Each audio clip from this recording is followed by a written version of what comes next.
सूबा पंजाब के मुख्तलिफ इलाकों में बसने वाले लाखों गैर मुस्लिम खाना बदोश झगड़े शांति रैली झगड़े छुरी मार तूर जोगी व दीगर अकवाम में से 12,860 अफराद ने इस्लाम कबूल कर लिया है। माशाअल्लाह मुबारकन मुकर्रमन मुशर्रफ।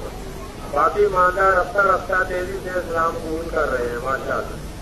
अब ये तहजीब नौ के तहत शहरी जिंदगी बनाने के मतमनी भी है और मुस्तहिद भी। इनकी रिहाइश का मुनासिब बंदोबस्त फरमाएं।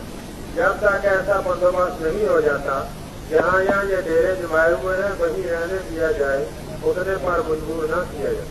जब से लोगों को पता चला है कि अब ये मुसलमान हो चुके हैं, इन्हें खदशा है कि इस वीराने के जहाँ ये रह रहे हैं कई मालिक ही न बन जाए, उठने पर मजबूर कर रहे हैं। यहाँ तक लाना तो हम आखिरी चीजों का काम था, इससे आगे ले जाना आपका है माशाअल्लाह। दुनिया भर की नजरों से घिरी हुई अल्लाह की ये मखलूक हजारों साल की सहरा नौरदी के बाद आखिर इस्लाम ही के दामन में पनाह गजीर हुई। ये कौम सदियों से दर दर की ठुकराई हुई है। लोगों ने कुत्तों से तो प्यार किया, लेकिन इस कौम का इस्लाम तक न लिया। इन्हें नापाक समझकर अपने करीब तक न आने दिया, इनसे नफरत की। आखिर अल्लाह की रहमत जोश में आई और इस्लाम ने इनको